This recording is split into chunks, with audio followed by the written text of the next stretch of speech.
Calling all retro gamers. Calling all retro gamers! Calling all retro gamers! Calling all retro gamers!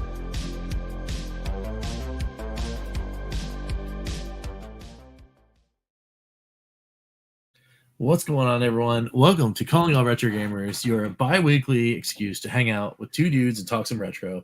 I'm one of your hosts, Rich. That's Ed over there, the Evercade Effect himself. What's going on? Oh, yeah! Good stuff, good stuff. Yeah, we're going to jump right in. We got some people already in the comments. We got Fan and Fiction. What's going on? We got Lloyd our Jim. What's going on? And Gene Jokes here. What's going on? Welcome, everyone. Welcome on in. It's going to be a good show. We got some cool stuff for you, some cool topics, and of course, some play and chat actually today as we are embarking on yet another completion quest. What's going on, Rigatoni? Rigatoni! What's up? What is up? Yep. So we're gonna get into intros. We're gonna talk about some like cool new news things, and then this happens. This happens. Completion quest. We're starting it, man. It's gonna be great. So, let's get into those intros. So how's been the week past Evercast? Have you been able to play anything over the holiday weekend or anything like that? Well, so now that it's funny because they put in the time like it's work, but then I've gotten to play like a lot of Indie Heroes 2. And now I have my 2-week video or whatever you want to. Well, actually, some people here have already seen since it's Life of Members. But anyways, now I can kind of shift my attention and focus the Commodore C64 collection. And we were kind of talking about this before the show. And so I sit down and I'm like, okay, like what game to play? And I started to play Jumpman Jr. because even though it's a sequel, but it's a smaller game because it had to fit on a cartridge, but it's a newer game. And I was just like thinking like, okay, let me see how it compares. And I'll have to go back and play the first one, but let's just say this. I got sucked in. I played it, played it in the living room of the EXP, and like I played it straight for like an hour. Like it got me like entertained. And oh wow. Yeah, I kind of found that Awesome.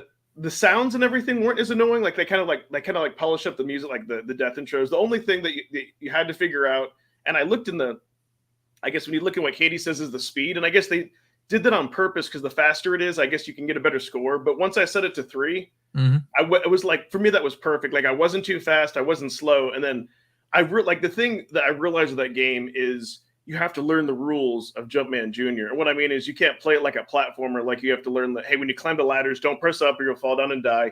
Don't jump too far or you'll fall down and die. When those like little squares go at you, each level, it has like a new theme that you have to like figure out. Like how to beat, like, so like one of them, like when you get like because you have to collect the not the pellets but the things, like there's one like the third level, like when you collected them, like these little like fireballs start to appear and you have to kind of jump around them. So it's kind of like each level, it's like a puzzle. So it's pretty neat. And I guess because since I've been on the Donut Dodo kick, so yeah, I've been having a lot of it's like the Donut Dodo of that collection. Like now it's funny because now I'm like facing the same dilemma. Like I can't go back with the 2-week review being like I didn't really play anything else, although that'd be kind of funny. But yeah, I have like near like an hour and a half. So I've been, as far as for Evercade, I've been playing that, and then otherwise I've been just playing like a lot of Stardew Valley. That's like kind of nice, like cozy, kind of cozy game. I'm like, well, I got some things I got to do on the farm. I got to progress this way. I want to log in. Yeah, it's kind of funny. I want to log in for a little bit. But like, what's weird though is that I don't like if you had a chance to like look at Steam sales, but it's kind of one of those things where I haven't actually found anything that I've wanted to get. I don't know. Sometimes it's weird. I'm like, I kind of want to play this. I sort of want to play that, but not really. I'm like, I would maybe pick up that game if it was $5.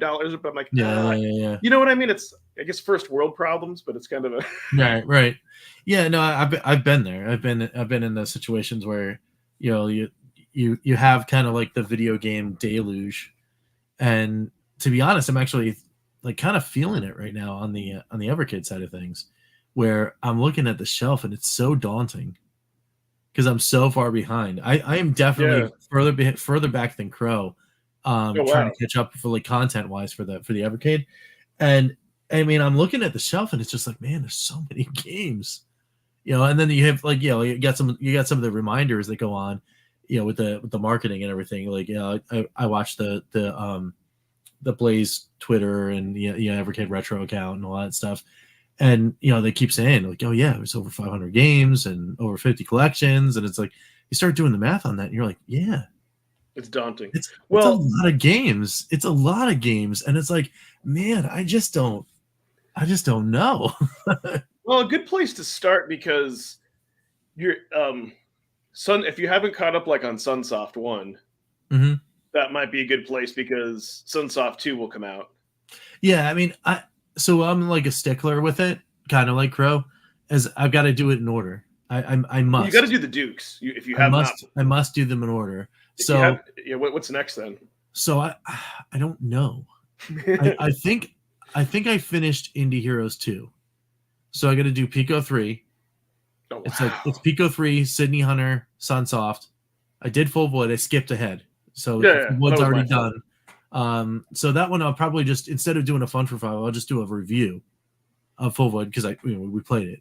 So and then the Dukes, and then Good Boy Galaxy, Witcher Wiz, Demons of Asperos, and Indie Heroes 3. But then I got to go back on the other side and do Pico 1 Arcade. Oh, damn. And I still have yet to do half or more of the computer collections. I'm not calling you Crow Junior. Yeah, right. It's nuts, man. Yeah, no, you can. That's how buried I am. But you know what? I figured out the secret. What? For catching up. What? And the secret for catching up is called a Super Fun for 5. Ooh. So that's what I've been like slowly working up to, and I keep alluding to it in the regular Fun for 5s that are happening. So like I just want it to catch. So what's going to happen is what I've been doing lately. Yeah, maybe tackle some short games, knock them off. Yeah.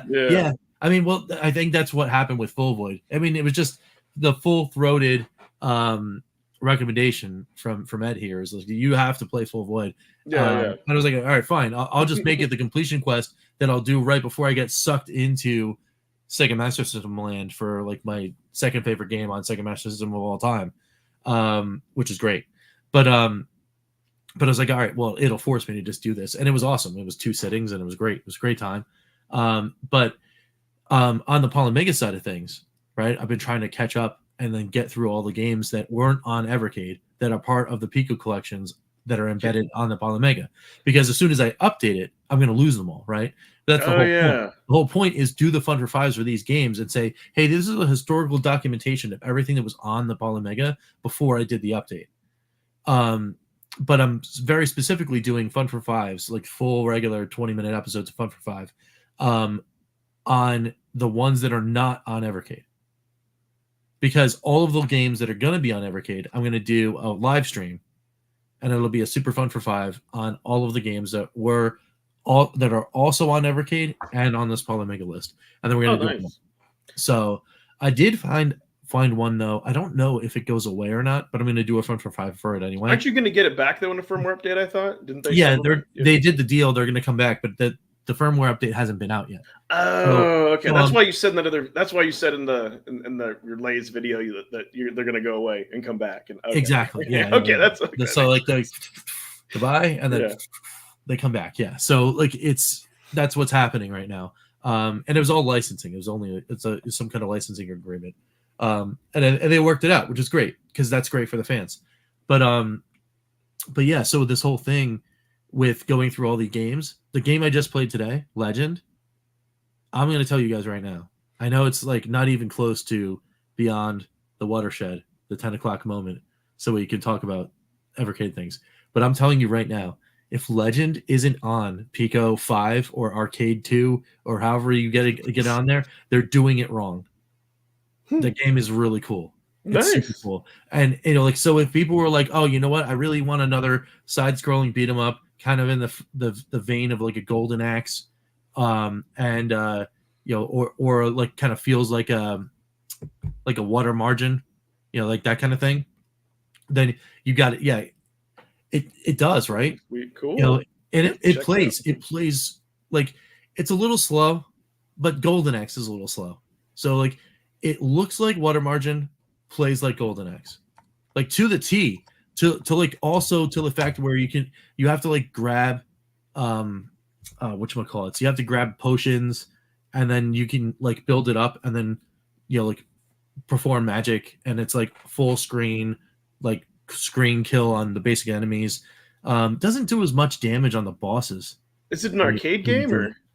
It looks like it used to be an arcade game, but it was definitely so this is the perfect slot. This is the reason why I say it's got to be on Evercade, because it's an SNES game that was only in the European market. So it didn't come I don't think it came to the United States. So I was like, well, this is perfect because it's probably a good game that people liked from the UK, and it needs to come over here to the United States. So let's do it. Hold on a So second. I mean, obviously, if you have a Polymega, you have it. Once you get the new update. But yeah, I mean, Gene Joke saying I'm surprised it hasn't already been on a Pico collection. I mean, agree, because it's a cool game. So, and it's awesome. There's giant sprites, and it looks really cool. It's neat. It's a neat game. So guess what? Funny that you say all of this. Yeah. Let's see if I can, because so. Yeah, no, I forgot. Like I picked this up when it was like part of a dollar bundle on Fanatical. Mm-hmm, yeah, mm-hmm. I think this is one of those games where it is awesome. Except I think the only downside is at its current form in Steam, you can't do like button remapping. I don't think it'll go full screen. So yeah, it desperately needs to be on like Evercade. Yeah, man. Yeah, do a little massage on it. Get it to go. Yeah. I mean, it's like, that sounds familiar. Yeah. Like deja vu from 4 hours ago. But yeah. Yeah, I remember this was pretty cool. I was just frustrated that it didn't. I was like expecting it to be like have like the good interface like on Evercade, and I was like, oh man, why didn't they? Yeah, look at those sprites. Those swamp things, they're not cool. Those aren't friendly. And neither is like the swampy thing that you have to like jump through. But, okay, it's still on sale for like $3 or $14. Yeah, I remember it's like $3, 65% off. I mean, come on, get the ROM in a collection for $20. Let's go. Oh, check this out: Retro SNES Action Bundle. Legend, Dork and Yimp, which is already on there. Yeah. Iron Commando and Jim Power, which is also on there. I want to say if you we didn't get Iron Commando though, didn't we? Yeah, we did on the first two. Check this out. I think right now, you can still get all this stuff for like $1. Hold on. I think they have like three. I think they have like 3 retro bundles. I think they came back. That game and the first and second Samurai are games Pico have the rights to. It seems crazy they haven't put it on a collection. Yeah, right. Yeah. Okay, so check. Yes. Okay, check this out. So you can get like Retro Classics Volume 2, Volume 1. Okay. Yeah. There's a quad pack. So yeah, they have. Oh, that's pretty cool. Yep. And they have some of them that are already. I think this one might have it. I don't know. Yeah, like Rampage. Yeah, Alien. Child Viking. Alien Rampage, Viking Child, Dork and Yimp, and Iron Commando. All right. See what's this one? I thought one of them has to have it. Yeah, like recognize. Yeah, Hunchback. We don't have them. Yeah, I mean, yep. And Switchblade. Okay, all right. Yeah, I mean that's not bad. And then what is this one? See, there's 3 of them. Yeah, they're $1.29. Oh, Legend. Yeah, Legends. Legends, but not Legend. Oh, is that different? Yeah. Gadget Twins. Never heard of that. Impossible. Yeah. Okay, so but still though, I mean that's still not too bad. But yeah, you can get a lot of Pico. Yeah, it's pretty cool, man. So, but like I said, I mean, Pico just puts their stuff out everywhere. So, like, I mean, come on, it's got to happen. Yeah. It's got to happen. Yeah, we need to. Ricky Tony's like, I'm driving, listening, but yes, 100% to everything you're saying. That's awesome, and that is so cool that you're listening to us in a podcast form in the car. That's awesome. Heck yeah, man. Well, that's what it's all about. It's like kind of like a hangout. Yes. Everyone just comes and hangs out, contributes and like talks and stuff, and then we start playing games. Now, not to give you ideas and not to break your system for jumping ahead. Yeah. But because when I recommended so last year there definitely were 3 carts that weren't just my favorite Evercade, but my favorite gaming experiences. Mm-hmm. And definitely Full Void is one of them. Mm-hmm. And then the other 2 was Duke 1 and 2, Like, Sure. and I'm talking about carts where when I put them in, like I wanted to play them at least like a couple hours each. Like I wanted to keep playing them, and I didn't want to play anything else until I beat it. Right. And that was the Dukes, and then the last one was the Astabros. Like that, like both of those, both of those were solid. Yeah. Although I think one, like the one where you can pick between the three characters, I think that might be the newer one, but it's a prequel. Okay. I don't know. It's kind of Yeah. I mean, and don't get me wrong, like Good Boy Galaxy is also awesome, but that one that's more of like a time investment where you really have to like be in the mood to play Metroidvania.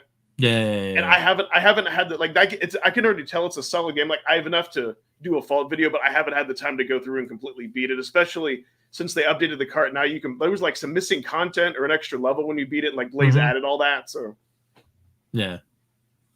possible can end up on a Gremlin collection.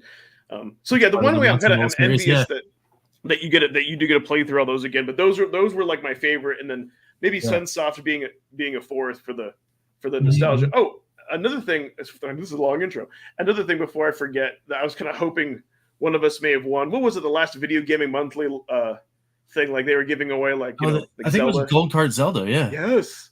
Yeah, that was cool. Yeah, that's why I had to tag you in that. The funny, I'm like, yep, because I let it go because I've got a gold cart. It's actually going to be a future restoration video.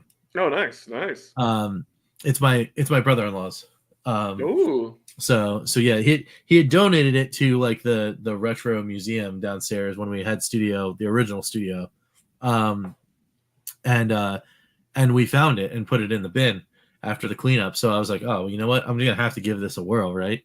And that's like it's gonna be a good episode. I'll probably have that for like a season opener for like season 2 or something like that. But because if I'd got that, then I would seriously think about buying this. Yeah. And I know like Game Freak has done a couple of videos, like he's vouched for it. I've seen other YouTubers, like I think it's one of like the good cheaper low end consoles where like the sound, like the visuals are good and like the sound. Yeah, I actually bought this and donated it to a school, like a tricky tray, and I made like a pack where it was like it was this thing and a couple extra games and then like some popcorn and like candies and stuff. It was like retro game night in a bundle. And I got a lot of really positive feedback from the family that won, because they were actually a school family, the family that won. And I got really good feedback from it. So like they actually enjoyed it, which is cool. Yeah. And what I love too about this is that like I like how they rounded the curve. Yeah. So it doesn't grab you. I mean, that's the only thing about like for the Hyperkin controller that I have in my hand. I like the fact that it's the round, like the round NES one. Yes, that's what I love about the Evercade controllers in general. So yeah, that was because I was like, that's something where I'm like, I don't know if I want to. It was like that game would cost more than the console, but I was like, okay, if I got Zelda, I'm like, all right, if I got that, I would have to find some way to like play that, Yeah. Yeah, absolutely, man. Yeah. What's going on, Toxo? Yeah, hanging in. Morning. Always good to have different options. Now, before I forget, one awesome thing that I do want to say, I like that between me and Rich's channels and Karg, that whether it's comments in our videos, whether it's live, I like how we see like a lot of the same faces. I think it's awesome that you all are both heavily involved in both of our websites, watch both of our content, and kind of like this little mini culture within the retroverse. Whatever you want to call it. Yeah. I like that. It's very cool. It's very cool. So as we slide in to the next thing, it says Evercade VS controllers feel retro yet ergonomic. Yeah, I agree. Because it's got like it's like the reverse wedge kind of thing. Where your fingers can fit inside. It's super comfortable. The D-pad is solid. The only if I only give one minor critique, it's just after sometimes like playing for like a long time. Sometimes the buttons can feel like a little bit mushy, but I don't know if that's just me or if that's just playing for a long time. You know what I mean? I think it depends on the controller. I mean, I've had some pretty like knock on some fake wood here. I've had some pretty good stuff there, but but otherwise, I mean, it's like super comfortable. Oh, absolutely.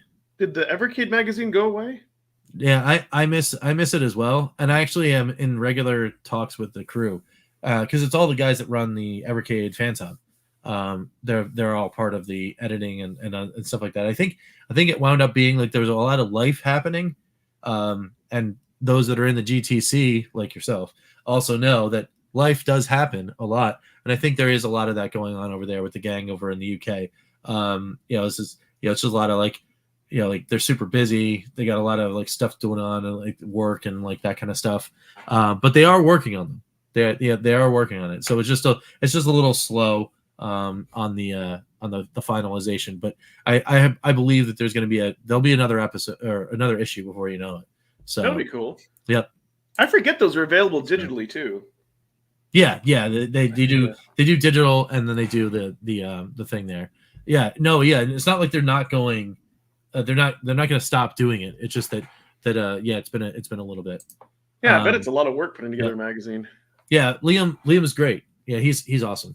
Like I said, I gotta actually like talk to him again, and then try to see if I can like make some more contributions, whatever. Because if it's content that they're waiting for or looking for, I already told them on several occasions that I'd be happy to help out and like try to write something or whatever, from a U.S. guy's perspective or whatever, and then see what's going on. I gave him some submissions, but I'm terrible at timing, so I gave him some submissions a couple times. The first three issues, and I kept missing a deadline. So it was like he gave me a little ribbon, and that was fine. It was okay, but I was honored actually to be listed in the first two issues or whatever.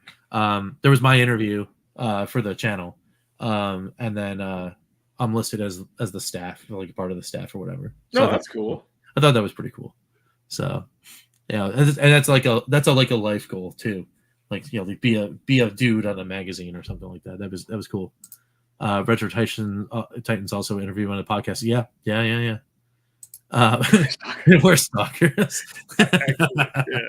Nice. It would be cool if they team up with Blaze, do an issue with the cover art as in general cards remind me of the. Yeah, that'd be cool. That would be neat. That would be neat. Everstalkers. That's neat. That's good. That's fun times. That's fun times. So, are we ready? I think so. Are we ready to rock some stuff? Yeah. Why not? All right. So I think I'm gonna move myself over, and then we do spotlight. Spotlight. There we go. There it is. All right, cool. So we have the beginning of a new completion quest. As I was saying before, I pointed it up here all the time. It's Phantasy Star time. There's a cart going in. We've got all sorts of fun times. I need to get me some of that. Everstalkers. Indeed. And thanks also to GTC member Fan of Fiction for that very card I showed. Oh yeah, that's right. Because he 100% donated it to that's the channel awesome. so we can get this done. So thank you. Heck yeah. It has indeed loaded over here. So I've been just staring at this here, ready for it to rock. We are on the title screen. So we're going to go from title screen to rolling credits in the course of, I have no idea, because Phantasy Star is a pretty big game. So, but for now, we're going to hit some buttons and play some Phantasy Star in a new completion quest. So let's go.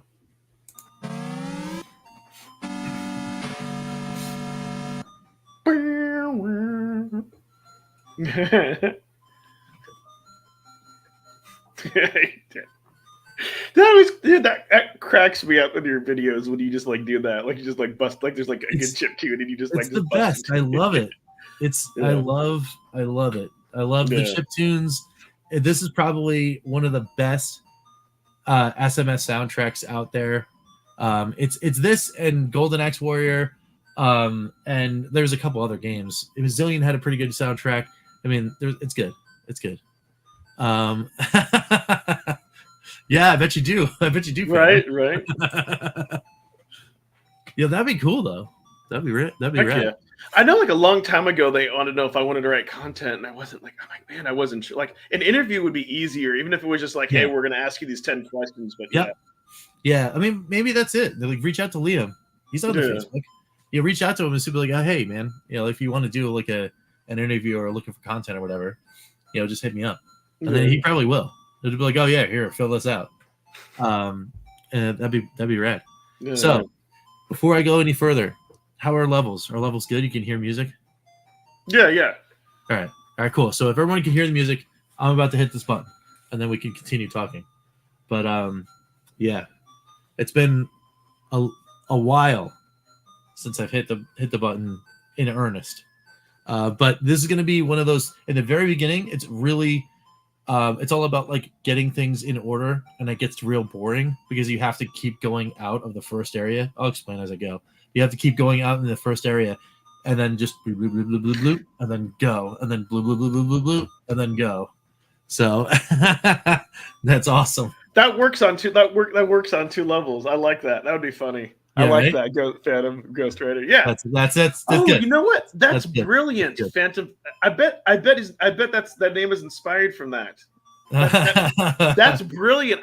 That's it. It's I'm gonna feel time. dumb if I didn't get that. Like I always thought it was just kind of cool, like Phantom fiction. But yeah, that worked. Yeah. How did I not put that together? That would be neat. Oh, so, yeah. all right. Sega. Yeah.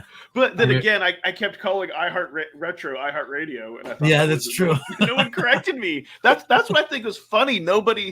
I believed you. I was like, oh yeah, that's what it says. I just took it. I just went in, and it's like that weird effect. It's like, oh yeah, it must be what it is. Yeah, and then he was like, you've been saying my name wrong this whole time. I'm like, well, dude, why didn't you tell me sooner? All right, so we're going. Yeah, get into it. Yeah. Such a brutal opening, too. It's like, here we are. Nice little Palma. It's all good. And then it's like, whoa, what's going on with this guy? Scum. Yeah, do not sniff around Lassex affairs. Learn this lesson well. And then it's like, no, Nero. What happened? What they do? Beat the holy hell out of him? Oh, God, yeah. Wow. He just got basically ended is really what happened. And then he's like, Alice, listen, Lessig is leading the world of destruction. I tried to discover his plans, but I couldn't do much by myself. I heard a man with great strength named Odin. Maybe the two of you could stop Lasik. Alice, it's too late for me to be strong. And then he's like gone. And then you're like, wow, okay, so that was my brother. That's pretty, dude. That's pretty deep. That's gone. a pretty graphic beginning. And that wasn't heard of back then. Like showing the blood. Like a Nintendo game wouldn't do this. Yeah, right. And then he's like, I'll make sure my brother will not die in vain. Protect me, Nero. The god of the world. You know what? Gene Joke, I've been saying his name wrong too. Gen Joke. You bring up a good point. Those graphics were actually like better than like that cut screen was actually like better than Nintendo right there. Yep. So yeah, but then I keep saying it. I said it in the restoration when I did it on my Phantasy Star card. But this is the moment where it goes from this is pretty cool to then what did I just see? And when you're in here, you're like, what? Yeah. And then you start going down the hallway, and it's like, this is an 8-bit game. Yeah, and you're just like walking down 3-dimensional hallways, and it's like incredible. Oh, hey, what's going on? Long time no see. Chris, what's up? We get some 50 masitas. He's still creeping around. He is. He's always. Did this come out before Shadowgate? Before Shadowgate? Yeah. I don't know. I think it's 80. I want to say this is 86 or 85. Okay, maybe not. Yeah. Yeah. No, because it's gonna get like. I mean, it's any type of like labyrinth or actually. You know what? I didn't know that there's a technical difference between a maze and a labyrinth. I kind of thought they were the same thing, but the difference is like a labyrinth has one way to go out, but a maze has multiple ways that you can get out and that can go to dead ends. Like I didn't know there was an actual technical difference. Yep. But yeah, no, this was cool. I didn't even know. Like it's kind of like I think my exposure might have been like Phantasy Star 2, like the Phantasy Star 2. It's like, well, wait, what happened to Phantasy Star? Like, it's kind of funny with Sega titles, like they would do that, and it's like, well, where's the first one? Mm-hmm. So you always got to go to this house. So in the very beginning of the game, this is like the free health site.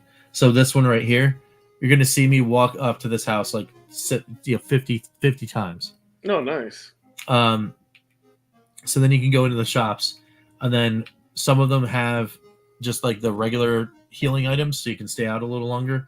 But then there's armories and that kind of thing.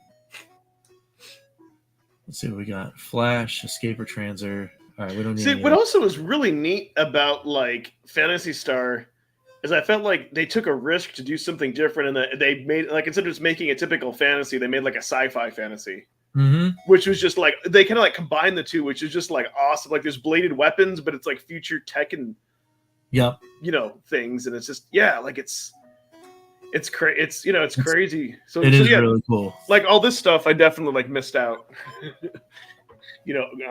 on growing up, but at least that's what's cool now. That we have ways to play this and. Yep. All right, so we got it. That is magic.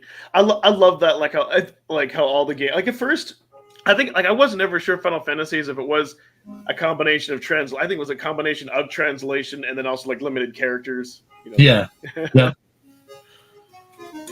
Indeed. All right, so we've got the things that we need to do to start. I mean, there's some other things that like you can talk to people.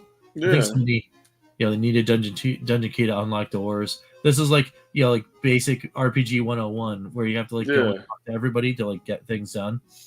The guy's telling you that everything's under martial law. This guy tells you, unless you hope to die, you'd best stay here. So what's different about this game right off the bat, and I'm actually surprised other RPGs don't do this. Notice when you talk to somebody, it shows them up close and it shows a detailed background like this.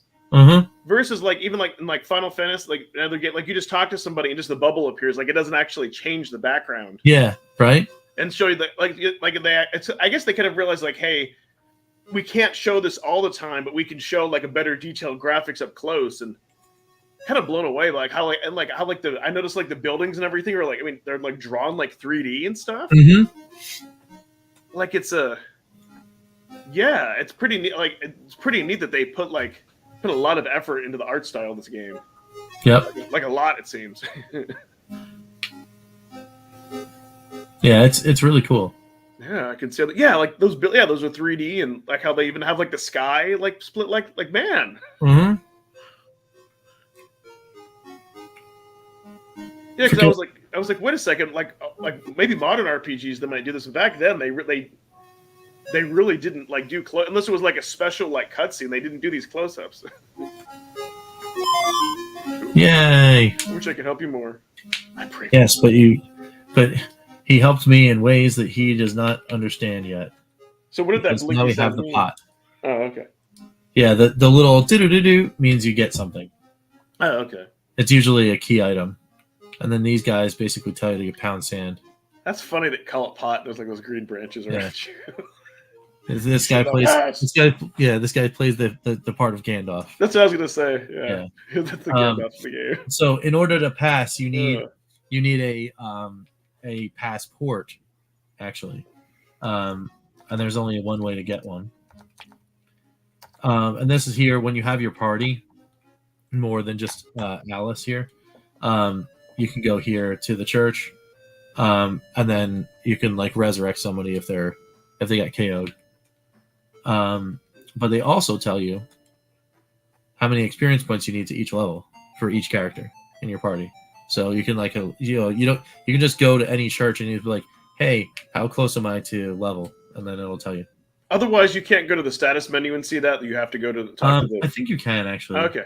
Because I was like, kind of reminded me of like Dragon Warrior, where like. Oh, actually, no. It tells you how much experience you've acquired, but not what the next level is. Okay. On the status. Interesting. So you got to go to the church. So. It's kind of like okay, because I was like Dragon Warrior, they did that. Yeah. So then you're out and about, and now it's time to go get into some battles. Now, in the very beginning of this game, and like I said, this is the part that's going to be a little bit boring. You can't touch any of the trees. You're dead. You can't get in the forest. It's just up and down here, so you can like beat up on the little like mosquito things. This right here, death. Run. You can't fight those guys. Not yet. All right, so I can get a swarm. Good.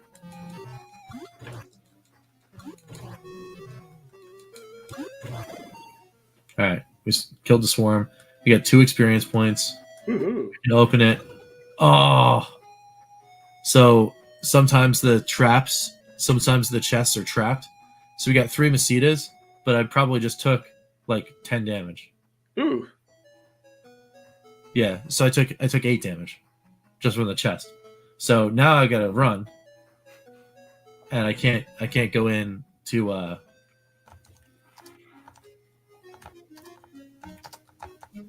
I can't go anywhere else, so I've got to rest. And then, even though I only got 2 experience points, you gotta save. Well, at least though you can keep going and getting healed. Yeah.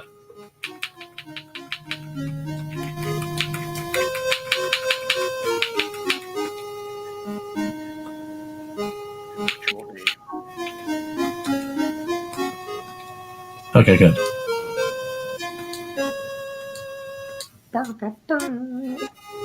Good stuff. They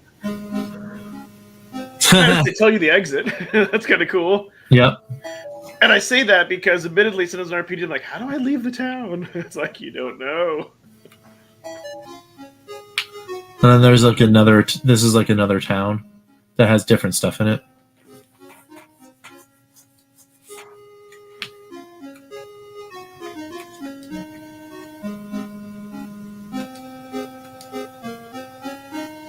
So it tells you can go to the sand planet from there. I just want to check the shops because I think This is a secondhand shop. yeah, That's great. yeah, you can get the magic lamp. That's a critical item. That's later you use for later on in the game, but sometimes I buy it early. The first food shop. Yeah. Yeah, you can get a cola and a burger. They're See, that's what I mean. That's what's so neat. Like they made it modern, but you still have like swords and stuff. Yeah.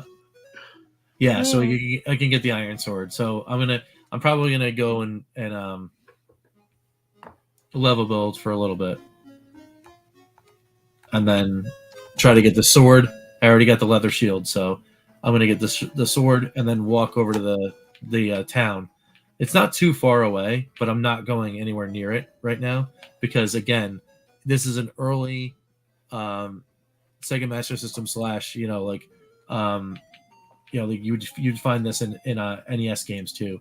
Yeah, sometimes they block you, so you can't run away, and then you get in trouble. All right, here we go. Yeah, I was looking like at the Sega fandom, like wiki on it. Whoa, Yeah, man. a lot of. Dang, so there are quite a few like Sega MegaNet modem games. Oh yeah. I was just looking at. This is like Phantasy Star 2, and then there's a bunch of them. And then Phantasy Star 3. Yeah, I think the one I'm most familiar with is Phantasy Star 4. I think that might be the one. Yeah, that was 3 and 4. They got a lot of marketing behind them. I'm gonna try it. I think that's might have been like the first one I played in emulation. Actually, was like in like the early late 90s, early 2000s. Like Phantasy Star, I thought it was like pretty. And that other thing I was like blown away is that like combat, you were actually like you were facing them like in third person instead of from the side view. Like that, I had never seen like an RPG that did that before. Yeah, yeah. And I thought that was kind of neat. That's something I gotta have to replay again because I remember kind of getting far. I bet you now somewhere you can probably find these other like I want to say Meganet modem versions like translated. So I assume that was probably only in Japan. I could be wrong. But... Oh, I think so. I 100% think that if this was a title on a Sega Collection 1, yeah, I'd be super happy. Ooh, I didn't know that because there's something called the Phantasy Star Universe. It's not PC, PlayStation 2, Xbox 360 expansion pack. Huh. PlayStation Portable 2010. No kidding. Remakes compilation. Oh. That's I know. Okay, that's something pretty cool. So there's a Phantasy Star.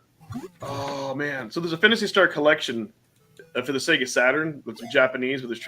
Like I'm almost kicking myself in this because like there's a Phantasy Star. There's a Game Boy like a collection on Game Boy Advance. I don't know how readable the text would be, but I remember like. When I was like going through and collecting, I thought about. I think it was like $50 or $60. I think it was like a little bit expensive, but when I was like trading in and getting stuff, I know I was considering getting that, but I was like, well, I can. There's other means to play those, but that's still pretty. The Phantasy Star collection. And I'm going down this Phantasy Star rabbit hole while you're playing Phantasy Star. That's pretty fun. Yeah, no worries, man. Overview. Yeah, because this is the whole part of the early parts of any game. So when I play Miracle Warriors, it's going to be the same thing. Like the first couple hours of this game is just basically do this a lot because you just never know. Because if you get caught out there, it's over. Oh, this is dangerous. Oh, the Game Boy Advance version, unlike the Sega Saturn release, Phantasy Star 4 was not included. Oh, I would have been... Gosh. Oh, man. Okay, I'm kind of glad I didn't get it because it says the video games themselves are altered in order to function for the Game Boy's resolution, aside from reduced number of save slots available. It's just... Oh, okay. It's just Phantasy Star 1 and 2 without any extras. Well, that's kind of a bummer. Because you kind of hope a collection would be... Okay, I don't feel it. I don't feel as bad. It's like, got a full collection. But the one for Sega Saturn, I guess, has them all. But probably like I have to find like some translation. I literally need like one more fight to get in the first level. But I need to gain at least 2 or 3 before I can go to the port town. You know what else I think is great? That like you're a female protagonist in this, which like for its time was actually something like pretty rare. So. That's also pretty cool. Yeah, absolutely, man. Let's see. Do you guys think a game like this would be a good? Oh, this dude definitely. Yeah, I was saying that before. Like, if there was a Sega Collection 1, I mean, it's instant put it on here. Yeah, I think. Yeah, I like. I wouldn't want them just to do like a Phantasy Star, even though that would be awesome to have them all like on one. Yeah, like if they did like a Sega collection, like this would need to be on there, and then they could like put the other Phantasy Stars in with other, with other stuff. Like kind of like give you a good round of like, hey, here's like a beat 'em up like Golden Axe. Here's this. Yeah. I don't know. Maybe we'll find out April 1st. Yeah, right. It's gonna be right around when the new ones come out, man. I think if Crow's not gonna do that, I think I am. I think. We got it. I know that if I put up, I know you'll react to it for 100%. For 100%. For grins and giggles. So, all right. So let me see. So I got 24 experience. I think it's 25. So that's the other thing. The ramp is pretty crazy. Yeah. The color. I mean, man, I just like it's. I never really played and looked at this game like how vibrant. I mean, yeah, my God, like. Yeah, it's kind of a shame that like when you see like how great games look like this that like other developers, and this is not just the Master System but any console, like when somebody doesn't like, you can see if you take a console to its limits and know how to program for it and take the time. Yeah, what you can. Like if you just saw this like not like and didn't recognize the game, you would think, oh, this like would belong like in TurboGrafx or something, right? You know what I mean? That's Yeah. I'm really impressed how good it's. Kind of like Sega does. It's like kind of like how Soul Calibur for like the Dreamcast looked fantastic. It's kind of like this is like the Soul Calibur of the console. Like I bet there isn't a better looking game than this on this console because it's. I mean, there are some pretty awesome looking games. Don't get me wrong, but yeah, you're right. This one is probably one of, if not one of the best looking game. Not that like I'm an expert, obviously no more, but I remember like how good like Golden Axe Warrior looked, and like this is better graphics than that. So that's Yep. Like look at that treasure chest. I'm geeking out over this like little details and like man. The background so good. there. Yeah, the fact that it was like a huge mountain range. Yeah. Yeah, man. It's cool, man. Even though it's not moving, it's like a still parallax scrolling, but it looks, you know what I mean? It's like a still scene of that. Asterix's Great Castle of Illusion. Oh, that's true. Yeah, 100%. I agree with those. I always wanted to get the Master System version of Castle of Illusion. I had the my friend had the Game Gear version. And I played that. I played the wheels off of that thing. He let me borrow it for a complete summer. Oh, nice. I want to say that I could be wrong. I think the Game Gear I think it's a different I don't think it's an exact version of Illusion. I think it's its own version if I remember.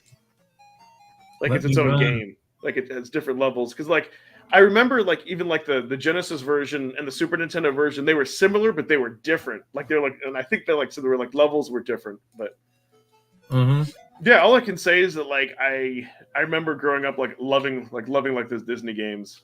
Yeah. You know, that kind of those. Never really got into Tailspin or Darkwing Duck, but the first DuckTales and the first Chip and Dale's Rescue Ranger. We're just really fun. If you want to play a game within that vein, that's not Disney, or Disney's nemesis, but still fun but frustrating, like Tom and Jerry. Oh yeah. That was a $20 game, but even I admit, as an adult, the Tiny Toons adventure games were a lot of fun. That would be a difficult license to get, but it'd be kind of cool. Yeah, well, I mean, Disney's heavily motivated to do some stuff in that, in that space. So you just never know. Yeah, and even whatchamacallit, At Games was able to get some of those games. They have Aladdin, they have Lion King, that kind of stuff. So that's right. Yeah. And I guess because they own that too. Even Super Star Wars, because Super Star Wars and Empire Strikes Back and Return of the Jedi, they were all on the At Games. Oh my God, that's right. Yes, you're right. Oh my God, Superstar, because I remember owning that back in the day, and that I'll say it's that game. You definitely have a love-hate relationship because it was one of those games, maybe Castlevania 2, and that it was as frustrating as it was fun. And I remember. I think when I beat that, I want to say I think when I was getting to the. Maybe I was 16. I was I'm probably a little too older to go trick or treating, but I remember it was just what I remember is being having to do precise jumps and falling. Yeah, it was as frustrating as it was fun. But I don't know. I wonder if I would nowadays I may find that completely frustrating. Maybe I'm am I better off not playing it? Because that's what because I remember back then as a kid, if a game was fun. I'm sorry, if a game was challenging and but annoying, then it still might be as an adult. So you never disappointed, discover back. Okay, hold on a second. I need to, while we're talking about games, I need to see. Okay, I need to see. I feel almost grateful for the fact that my parents didn't get me all those other systems. Because I might have ignored going after the Sega Master System. True. I might have not. I might have never done that trade if I had an NES or an SNES.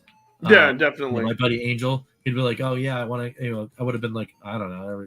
I guess it's cool," but because this was my first 8-bit system, I think this, like I just fell in love with it. I want to try to do a StreamYard Inception. Let me see what happens because I want to. While we're out talking, StreamYard Inception. I don't know. Yeah, that sounds kind of weird, right? What is happening? No, I don't want to share that window. Wait.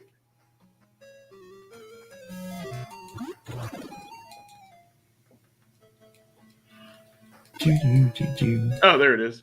Okay, what happens if I share? What happens if I share that? No. Can I do this? Huh. All right, I guess that's not too. Go back and because I wanted to. Okay, I think. Sweet. It'll split it. It means you got something. I gained a level. Okay, well, Richard, he'll just have to be tiny screen for a second. That's fine. Because I really don't like when we're like just talking about reminiscing different weird games. I don't know how many people here have heard of or played like Young Merlin. I am definitely not one of those people. Okay, and that's why I have like this. I guess it was made by Virgin, but so this is like it came out in like 1993. So I want to say this was there was like a time period where. For there's like for like both Super Nintendo, you could find like games for $10-$20 that maybe weren't as like popular like after a while. Yeah, and so I know it was around the time where yes, I was like looking like and wanting to play any type of like RPG-ish game. And let me go back here. Okay, let's see mobile. Let's see if there's just like more pictures.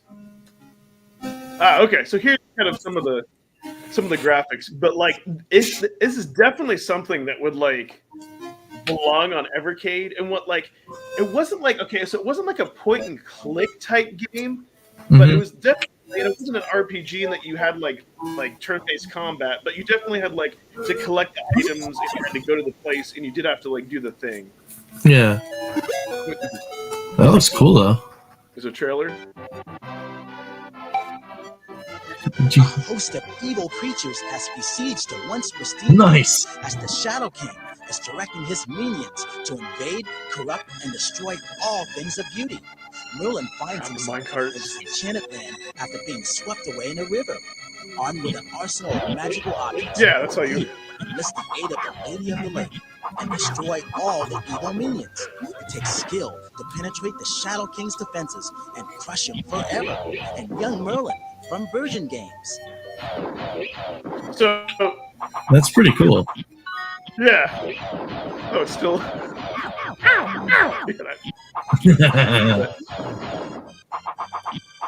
Yeah, that pigged off. Okay. So the reason I'm bringing this up, so if I remember right, I can't remember, this game might have had it might have had file saves, it might have been passwords, but no. Okay. So the reason I kind of bring this up because I like this is one of those games where it was one of those ones where it was frustrating. Like some parts may have not had the best play control, like the mine carts. You had to like go like you were constantly moving around. You had to find the right way to go and all that. And it was one of those ones where I just got to a point, got frustrated, set it down, and it could have been I might have set it down for weeks or months, and then I remember deciding to play it from the beginning. And it was one of those games where I think you could maybe beat it in 4 or 5 hours. Like you could definitely beat it in one playthrough. And then I did. And it was but it was kind of like the right time where I don't know, felt motivated, kind of felt to like after sleeping on games. And I kind of do that now, which is weird. Like if I get frustrated, like Journey to Silius was one of those ones where I'm like, I kind of like set it down. And then I found out about like the 9 continues. And then I played and, had more motivation to beat it on stream. But it's like sometimes there's so many of those weird different sleeper games where like you get frustrated and go back to. But yeah, that's just a kind of weird off, it's kind of like, that was maybe a $20 game or something ridiculous. Like the cheapest NES game that I bought, like you've heard of Dino Wars. Yeah. Yeah. For Nintendo, which that like, it was kind of sluggish and slow moving, but that was a $5 game, like at Walmart. Oh wow. Yeah, and I kind of like, I definitely remember back then, like but then I remember like when Final Fantasy like in the box for Nintendo was like $10, and I can't believe later in life that I sold that in college. Oh wow. I mean, maybe, I think maybe it's probably worth more than I maybe gotten like $50, which back like, like in like 1999 or 2000s, that was like a lot of money, especially for like a college student. So of course, yeah. So like I don't regret it. But yeah, there was a certain period of time, especially when Nintendo's being phased out, you could pick up games like that. Like I remember like Dino Wars, I think that definitely beat that like a one setting. But it was worth it. Like Time Lord, that's another really weird one where you have to get the orbs. But yeah, there were like a lot of these games that were like $20 or less, and you kind of knew what you were getting into for the cheaper games. Mm-hmm. But it was fun, man. I mean, I guess like I want to say Evercade, I guess by getting like the physical cards is kind of the modern equivalent of, hey, walking into a local store, finding some weird cheap game, or like walking into that arcade and like Magic Sword appears. You're like, oh, never heard of this. This looks cool. Let me play. I guess that's kind of, I think it's one of the things I like about like the modern Evercade is kind of getting that feeling, where you actually had to physically go to the place. Mm-hmm. Thing. Yeah. Like there's really no other way to describe it. Like like things like Mortal Kombat. Then I remember like, oh wow, they have a Mortal Kombat 2 now. Woohoo! Heal. We have learned heal. Does he like? What's funny because so in this game, does heal your whole party, or does it just cure poisons? Heal is for one. It's just one person. Does it heal HP, or does it just like cure HP? Okay. Only. Yeah. Yeah. See, it's because it's funny because different RPGs, like I've seen it be a better version of cure like this. I've seen it like cure diseases, and then I've seen it like heal a whole party. So it's like I don't know. Yeah. Some of those ones that you can get like, they're tiered. So we're doing pretty good. Already yeah. I'm about to see if I can buy. I think it's 175. Okay, I see what you mean. Like in the beginning, like having to walk around, kind of like to the same. Yeah. Same Oh places. man, the Iron Shield is 520. Oh jeez. Yeah. But usually though, and I want to say like as per the rules of RPG, if you do save up and buy the better armor and weapons, then it'll make like the grind now. It'll make the bosses easier. That's exactly what we're doing. That's why we're doing it. Yeah, you know the deal. So I need 126. So the ramp has started. So I need 126 experience. Yeah. To get to level 5. So, so it is pretty. The ramp is here. But yeah, I mean, so I got the Iron Sword, which is one above the beginning level. So yeah, these guys are going to start. Now they're going to start just. You know what's really cool that I realized you could do with the Retron? Not like I don't know if you have a Steam Deck or some other like portable like console where you can emulate other games, but let's just like okay, cool, like hey, I have the cart, I want to be able to play it, I want to be able to play it on the physical media. But let's say then you're going up to travel, and you can copy that save. Locally, copy it to any other emulator, play it while you're gone. So it's kind of like you have like a Sega Nomad, and then when you come back, copy that save back over to the physical. I was like, you can make it like an Evercade. Yep. Yeah, and the only reason that's on the brain is I forget what his name, a YouTuber that I follow, like he was like streaming Game Boy, and I was like, how is he doing that? Because then he talked about like Pokemon and some certain like having the physical cart, but he uses like that what is like the GB something, where you like plug it into your computer via USB and you can plug in a cart and you can copy things. Yeah. So I don't know. It's funny because I was like, that's kind of sort of a use case. Oh, speaking of which, by the way, not bringing portable things, and I still like kind of going back to Evercast 2, like let's just say play on the Super Pocket and then take that same game and play that over like on the EXP, and then actually you realize like how good like the EXP is and how like the size of this, like how the size of the screen. Well, maybe it's not as big as let's say like a Steam Deck, but it's still good. Oh yeah, it's definitely bigger. Yeah, because I did that yesterday with Jumpman Jr. and not only the controls are better, but I was like having trouble seeing the little dot, and then I put it back in there. I'm like, oh my god, this is so much better on the EXP. So I don't know, kind of side thing, but that's why like I really don't think we need like Blaze doesn't need to make another console. That's all. Even though maybe like a bigger screen, sure, that could always be nice, but I think between the VS and the good quality on the EXP, like it's not necessary. Mm-hmm. Like I think for me, definitely the neat thing about the Super Pocket is that you can bring it portably, like with you somewhere. It's not and that's when I've used it. That's kind of what I've used it for, or like it's at the it's on the nightstand, like if I'm in bed and I just want to maybe play some Bubble Bobble, like like for short bursts. Yeah. But anyways, yeah, I'm excited. I'm excited to go back and play more Jumpman Junior. That's very cool. Yeah. But yeah, dude, this like I don't know. There's something about like this, like the visual, like this, like don't get me wrong, not like Breath of Fire. I've had fun kind of getting into that, but like there's something about this that would suck me more into it. So yeah, if they had this like on a cart, like on the EXP, oh my god. This for me is like this is years of my childhood right here. Yeah. And the funny thing about it was, so we went up to those dudes in the spaceport, right? And there's a reason I know them so well, and then, so they and why they told me they couldn't, I couldn't pass, was because for the first year and a half plus that I played this game, I didn't know what to do to get past them. And when I finally go and tell you how it happens, it'll blow your mind how crazy it is.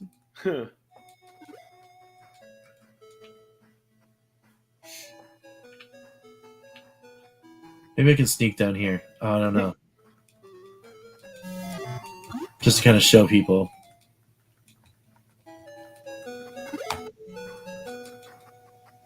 I do have a healing spell, so down here, right? You need to get something, but if you go down here, you get Odin. So the guy that they were like, hey, I heard this guy is living, like somewhere in some town. He's not living in a town. He's right here. Oh. He's right there. Oh no. Goodbye. The eye drips. I think EXP2 would be good, not a fully new console, but well, you know what? So, I think Gene Joke. I think they could do that with what they had, but with the battery. I think that half the problem with the battery is that because it's not as accurate. I think it gives you a perception the battery life is shorter than it really is, because it's sound. I haven't had an issue though. I've actually like the Super Pocket sound is too loud. If anything, with me, like the sound on it is too louder on the Super Pocket, but like the lowest setting, it's like normal volume and then mute. Like I wish sometimes there was like kind of an in between. Yeah, right. But yeah, I think there's a few things that they could that they just need to. They just need to just kind of tweak on that, and then we'll be good. Or if they do make it 2.0, go back to the slider switch or something. But yeah, because it's like in the VS, you can have as big of a screen as you want. Mm-hmm.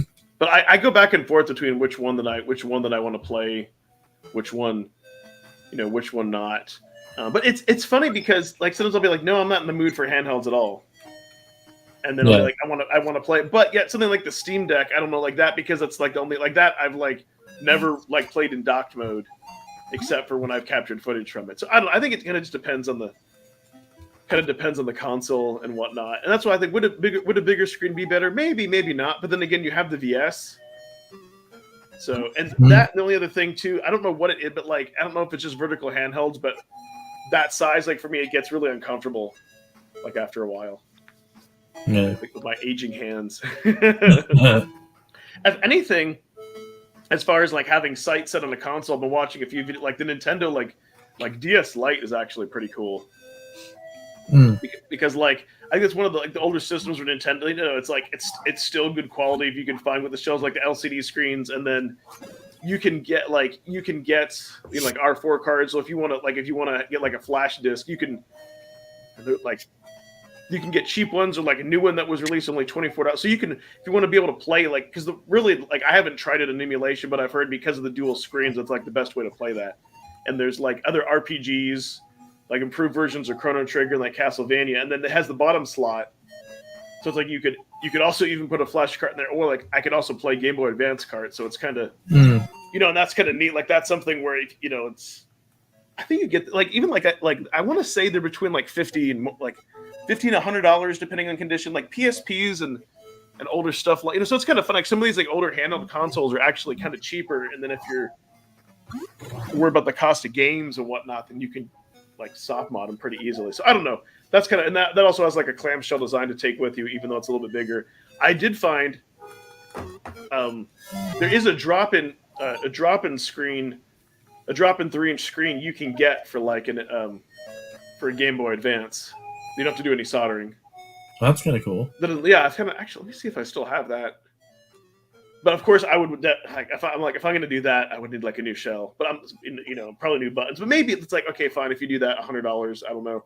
But it's funny though. Like when that's another thing. Like when at least for me, when screens get to a certain smallness, how much like having a few more inches. That's what she said, and it makes a difference. The other thing that makes a big difference too that I forgot about the EXP.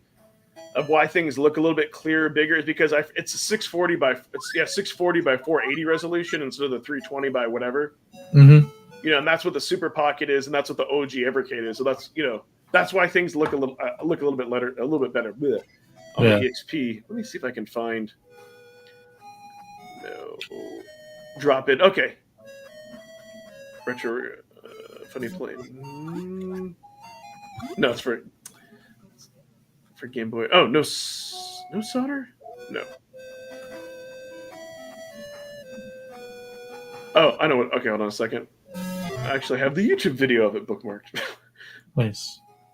Hold on. Let me get the link from there, because some things I'm like, what do I? Other random things. I did check out speedrun.net because I wanted to see what the best time on Donut Dodo. And I was like, of course, I think I maybe said this, like a Japanese player has like the record because they're awesome at games. So like, dang it. What's the record? Oh, hold on, I'll show you. Which actually like to kind of see like how to do either like a perfect or better run. Man, my God. Okay, let me stupid pop-ups. Okay, so let me share this. Yeah, and then we'll. Yeah. Oh, and that other that song that I was thinking of random thoughts. I never cast like you can look at the if you like this, you like that. It's a Fatboy Slim song with similar lyrics that I was. Okay, I got it. Yeah, that was kind of just remind. It's it's a different lyrics, but so this is the drop-in screen. See, it's 60. Yeah, I want to say what store is this from? Jeez, so many stupid pop-ups. I think it might be a store in the UK, which isn't a big deal. I mean, it might be a little more. I don't know. Yeah, maybe not because it's newest prices. But it's a drop-in screen, and it's like contained all as one unit, and it's 3 inches, so it's like just. Wait, how do you represent that? Because the screen did some weird thing. Oh, what does it look? What is it? Yeah, show the screen again. It vanished. Yeah. All right, try. Yeah, try it again. Yeah, I want to. Yeah, it's like. There we go. There we go. I was like, let me know. I had that happen to me the other day, like at work, trying to share something in Zoom. They're like, hey, just to let you know, if you're sharing something, we're not seeing it. I'm like, oh. Then I'm just like, now I feel like it asked. Okay, let me repeat everything I said. Now it makes. But yeah, see, it's I don't know. It's in USD. I mean, it's maybe a little bit more spendy than some other ones. It's like $67, but it's one solid unit. Yeah.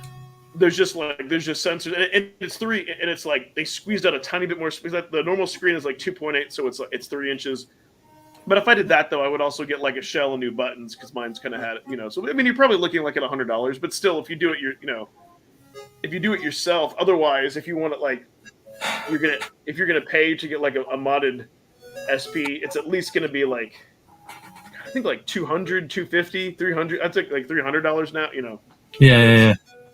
To get someone else to do it, and being that, so that's maybe another side project that I've thought about. Like that might be something that I might be, I think I could do that myself because it's just patient. But then I also have, then there's also the investment of getting like an iFixit kit. So I don't know, maybe it might be like a birthday present or something. But then honestly, the only thing that sometimes for this that kind of holds me back just a little bit is then if I play it like on my I mean, it's a different experience. It's original hardware, but then if I play it on my Steam Deck, I'm like, oh my god, because Game Boy Advance games look gorgeous.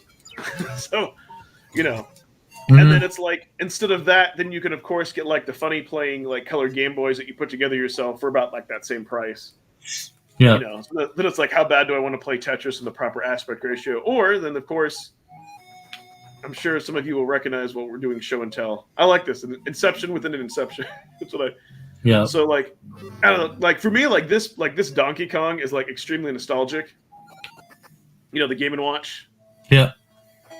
And I was curious, what do they go for? $74, $82, $100. Oh, the Game & Watches? Yes. Yeah.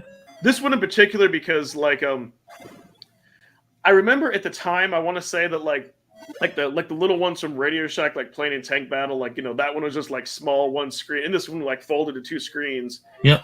And yeah, because I remember like I don't know how young I was, but like at the daycare center I went to, like this one kid had it, and I feel like I let him you know, I played it there, I was blown away, and he let me borrow. You know, it was back then a different era where like, you know, you knew people and trust things. Like I remember he let me borrow that.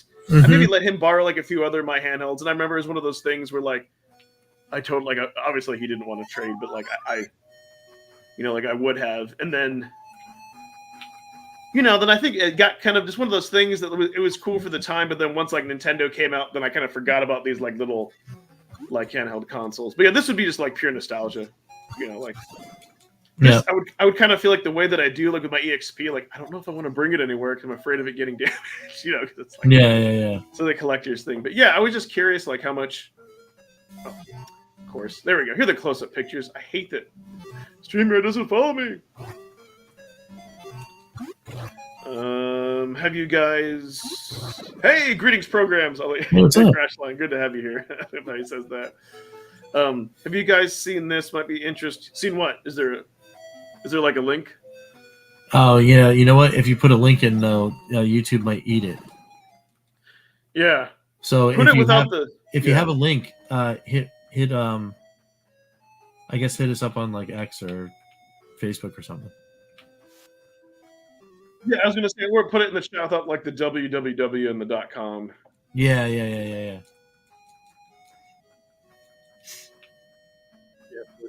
YouTube's weird like that with links. Yeah, email it to us or like Twitter it to us. Well, it's not only is it weird, but like I know on my channel, I purposely like I didn't want to have to block URLs because sometimes people will post useful things like that, but I was just getting like too much stupid. You know what I mean? Yeah. So it's kind of like if you just choose that, but I hate it though because then people who really want to post did that. No.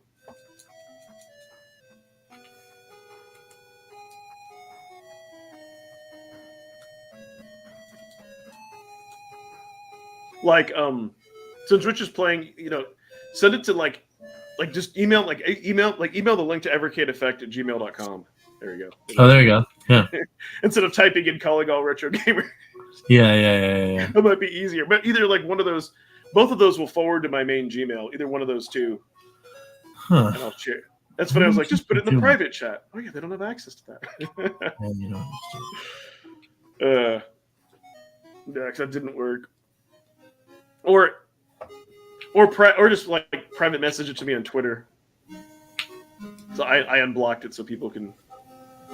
Yeah, you can private message it to me on Twitter as well. I mean, technically you could also Discord, but I don't have that open. But yeah, because now you've piqued my curiosity. I'm very curious. If you had noticed, you know, I love when our viewers like ask like questions. Mm-hmm. Yeah. So much. That's what's actually kind of like interesting. Like when do you play? Then like it's easier for me to like jump down the rabbit hole because like when I stream by myself, like I'll do that. Like I'll pause my game. Yep. I wish I had a Master System one. Yeah, dude. Like so, you know what? Like loved mine, man. Yeah. Yeah. One thing you probably would totally geek out over if you guys already don't watch or sub to Macho Nacho Productions, he will refurbish and do a lot of that. And he went, I say recent, but like was it like later last year he went to Japan and like got some stuff from the junk section. No, This was actually done. I'm sorry. I don't know if he picked up a Master System. It might have been donated to the channel, but he went through a video of like cleaning it up. Like, and what was crazy is he like if you're gonna do those type of repairs, you have to have a voltage meter. And he was like testing it, saying like, "Hey, we should get like 9 volts in and 5 out." And then he had to basically replace some capacitors. But like he cleaned, he isopropyl alcoholed it up. He cleaned like the outer shell and used like scratch remover like to get it as good. Like you can tell it's still a little bit scruffy, but I like that kind of patina. Like yeah. I was geeking out over that video. Like if you like seeing stuff like restored. Okay, Cade Ranker. Let me open this.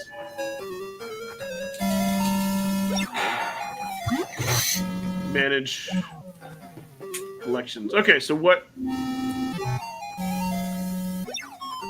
Oh, it's a link to a cart ranking thing for Evercade. Oh, that's cool.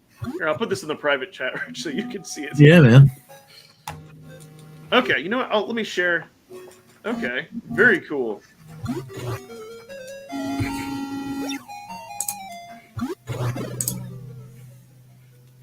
Manage collection. Very cool. Yeah, you have.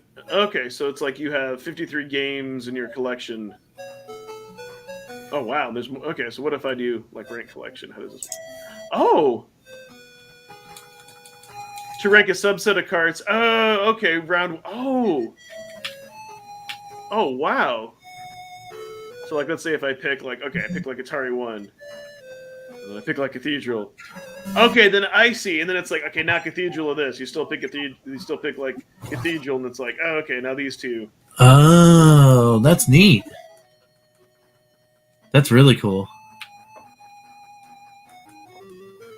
Dude, okay, I need to, I'm gonna bookmark this. Yeah, dude, that's what I mean. Like, dude, our viewers are awesome, man. I know, like, thank you for sharing that. Like, I didn't know. Yeah, this, man. I didn't know this was a thing.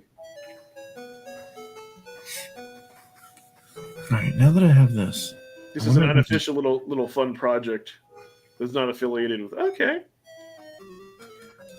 Well, what if at 200 plus easy steps you could get your complete scientifically accurate cart ranking? Yeah,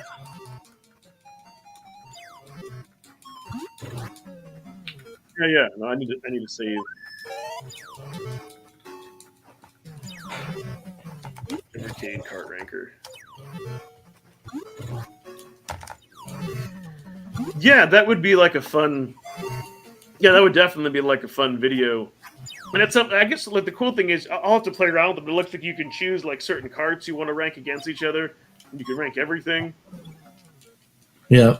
So that's pretty. Yeah, that's where it's at. Okay, I've got that saved. Very cool. There. Too many windows. Take that, Fishman. Starting to step up to the harder enemies now. You know what else? You know what else is neat too? That was ahead of its time. That I kind of realized was before that. Like, oh wow! So first, the water's actually animating. Yeah. Like, correct me if I'm wrong, but I remember like all the 8-bit games were just like we're still screens. Like your characters, like in Final Fantasy, kind of moved. Mm-hmm. But like I noticed that like the tongue lash, like you didn't like the tongue lashing, and you just kind of like it was. Like when you would fight characters, it was almost kind of reminds me of like the old Batman, like the like it wasn't like this like animated. Yeah. So that's kind of like cool. Yeah, I don't think I remember any game like this. Yeah. So I was like on the NES. It had 3D glasses or something, right? Yeah, no, it did. What, the Master System? Yeah. Yeah, I owned a pair. I like Restoration. Yeah, dude. Then okay, yeah. You would like Macho Nacho because he does like a lot of like restoration and mods like on all different types of like, and he keeps finding like new content for stuff like that, which is crazy. Yeah. Also, just to throw it out there, Clash Line. I mean, if you like restoration vids, you come on over and hang out over on the Bacon Ice Cream channel. I knew that's where you're going. Because I have a series where I'm actually restoring a whole bunch of games that were were lost in a flood that happened in my house. We're trying to bring them back.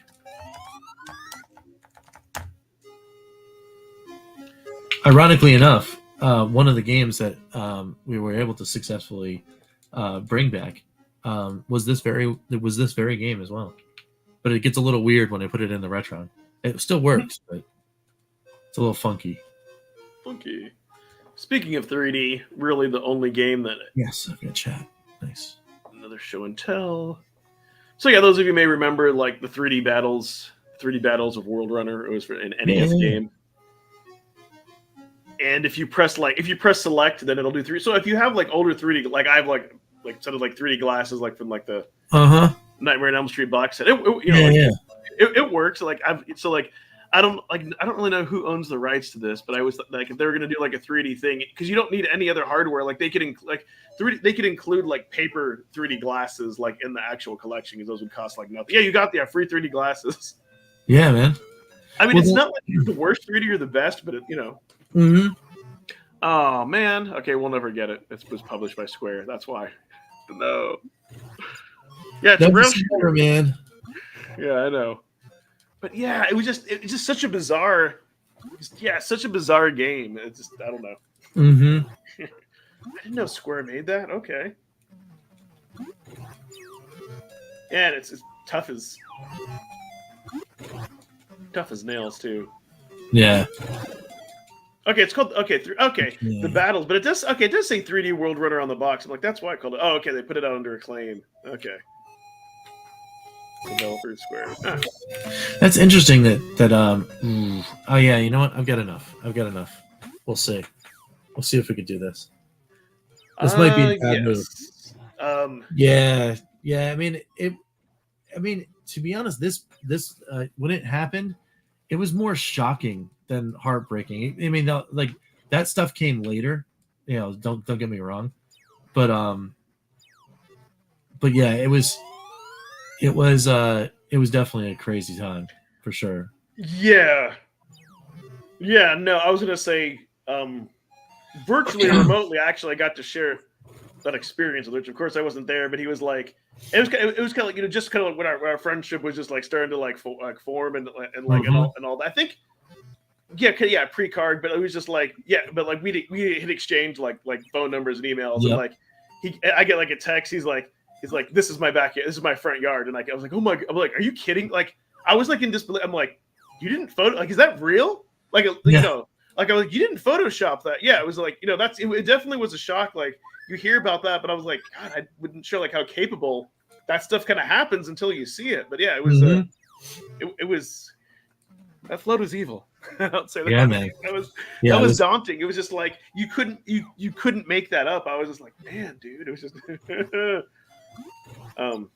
but yeah, that's kind of like, and I know we've talked. That's how Card kind of like talked about it, because it was, you know, like as we, you know, me and Rich kind of getting to know each other. That's why I said one of those things like, hey, I'm like, I don't know if you have a lot going on your plate. I don't know if this is appropriate to ask, but if you just, you know, if you want to escape for now, we're in chat. And then he's like, heck yeah. I was like, you know, that's what it, and that's kind of what like it started off like, you know, on a week we would kind of talk for like, you know, for like an hour or two. Yeah, it was either like a weekly or definitely once every 2 weeks, and then I think kind of how it, and then kind of how it came around, and then it was like once, like it was kind of weird, like once your house was a store, like getting back to be your store, other than just like us talking as friends, like technically there was no reason just to like keep in touch like that. You know what I mean? Yeah. And so then I know like you were talking, like you were like kind of like looking for someone to do a podcast with, you know, and I kind of was, and I'm like, well, why don't we just do this? Like it's an excuse for us to like still stay in touch no matter how busy we get. Both of us have been really busy lately, so I'm glad we, you know. Yep. Yeah, 100%, man. Yeah, it's just always fun to kind of look. So yeah, so everyone brings up the flood. I'm like, yes, this is the most appropriate place to do that, because that like Karg was birthed out of that. Yep. Yep. We wouldn't be all doing this right now. Well, you probably would just be doing this on your channel, but you know. But yeah, no, it's, and in this part is more fun because, you know, like we're all hanging out. This is like, yeah, well, it's all friends here, which is great. Well, I just got here, but I gotta hit the sack. I have early meetings. I hope you guys have fun. Cheers, love. Yeah.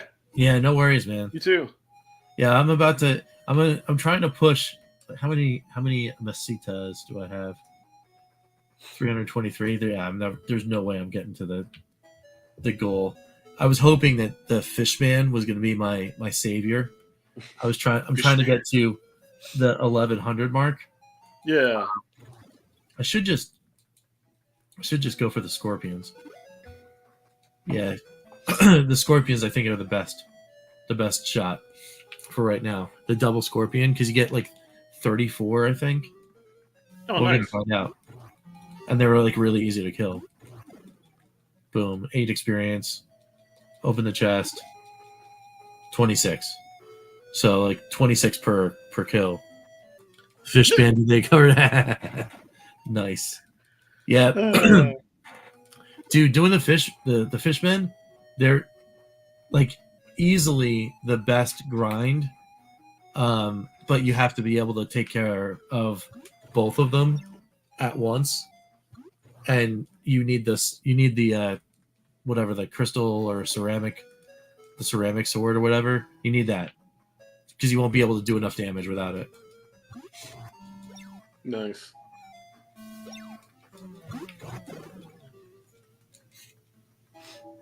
Yeah, there's something that's like nice about like RPGs where it's like, yeah, that's a repetitive grind, but as long as it doesn't feel like too grindy, and then you know that the payoff is you'll be able to go to the boss or advance to the next scene. Yep.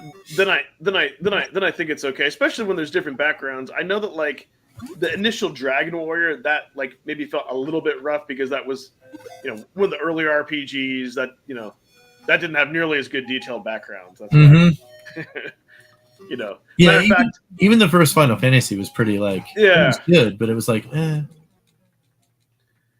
Yeah, but especially that, like I know, like if you play that on bigger TVs, it can. I don't know. There's something weird about the mountains or the terrain. Like I want to say, like it kind of hurts my brain, but it's not as pleasing, not nearly as pleasing to look at like this. Mm-hmm.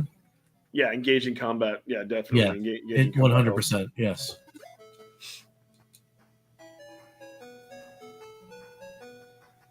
But yeah, like that conveyor belt that's animated. And what's really weird about this game? It's kind of reminds me almost playing like a modern indie. Like this is like really ahead of its time. Yeah, there's so many things that happen in this game that you just, you don't see that in any of the other games of its type in this era. Yeah. Yeah, like you see a whole lot of this stuff happening in like in Final Fantasy VI. Yes. There's a lot of that like Mode 7 background stuff. It's really cool. Even Final Fantasy IV, you see some of that stuff in there. But I mean, this is on an 8-bit system. It's crazy. So, yeah, me being able to just get this over and over again, I think is going to wind up being better than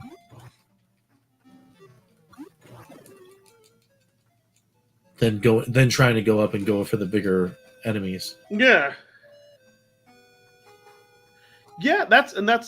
Until you get to that point where like it's a higher risk for reward. These are just like knock it out in one hit. So it's like, yeah. Well, the good thing about the Fishman though is it's 46 Masitas per dude. Yeah. And it's like that's awesome. Yeah, 10 it's battles, almost 100. Yeah, it's almost 100. If you get the double, it's almost 100 for that fight, which is excellent. Looks like RPG Maker. Yeah, you know what? Yeah. Like I've actually what I've looked at a little. Speaking of RPG, like makers, like I've seen some some videos or tutorials like in the NES Maker, and it looks like if you like if you were to make, let's say, like a single screen game, anyways. Yeah. To start off, it wouldn't be too technically challenging because everything is made up of titles, or ooh, the new 8-bit Retro Heroes. Yeah, it's my copy of NES Maker. Sweet. Oh, wow, physical. Okay, cool. Yeah. And like that's why like I understand like something like Doodle World exists because yes, like you can, and I only like mention that that would be neat to do that like for the sole purpose of just like being on an Evercade cart. Yeah, man. Well, I actually had NES Maker before Evercade, but as soon as I found out that people that made NES Maker games were on Evercade. I was like, oh, that's pretty cool. Oh, the reason I checked, like, I like something like that, like it would be great, like for advertising. Like on the opening screen, I would just be like, created by the Evercade Effect, and I'd have like my YouTube channel. It'd be kind of neat, but I would just like tell them like, hey, you guys can just pay me in credit, or you guys can pay me in fun, like what I mean, like you guys can pay me in fun stock credit, or yeah. Well, like let's say like if you sold X amount of copies, let's say that it was equivalent to like $100, I'd be like, you can just send me $100 worth of Evercade stuff. That's what I mean. Like you wouldn't have to pay me in real, like you wouldn't have to pay me in real money for whatever that. Yeah. I'd put a stipulation unless like for some reason it sells like 1 million copies or something, then then I think my wife might get upset. Like you have $10,000 in arcade credit. Yeah, I don't have to buy anything for that amount. Oh, Ultima. I've never personally played those games, but I've seen I've seen them, and I know like they're like a lot like D&D-ish and like very complicated and cool. And I can't remember which one I played, but I did play one of them. And like it was one of those things where it was back when I didn't have a high tolerance for like heady RPG stuff. Yeah. But now if I go back and play it, I know that I'll probably dig it. Yeah, I think it was one of those ones where if you were like really into into computer gaming or like a Commodore or an Amiga, then yeah, you probably were going to be. They might have had some Ultimas NES, but yeah, I know what you mean. Like I don't think like I like had that tolerance for like the kind of like back then. Yeah. I've considered NES Maker, dabbed a bit, yet to finish apart my avatar. Oh, my avatar is from the game Squidhead. Oh, that's okay. Cool. Nice. I mean, and that's really good art. If you drew that character art, that's really cool. Yeah. Yeah, it reminded me like from Dungeons and Dragons, like in like a Mind Flayer. Yeah. Kind of reminded me of those, type of things. But yeah, it's like I thought like making a score chase game wouldn't like. It would take time, but I don't think it would be too incredibly difficult. If you did something like that, or like in a Donkey Kong or Pac-Man style, where there's like there's like X amount of screens, and then it starts over again. Yeah. Then it's like okay.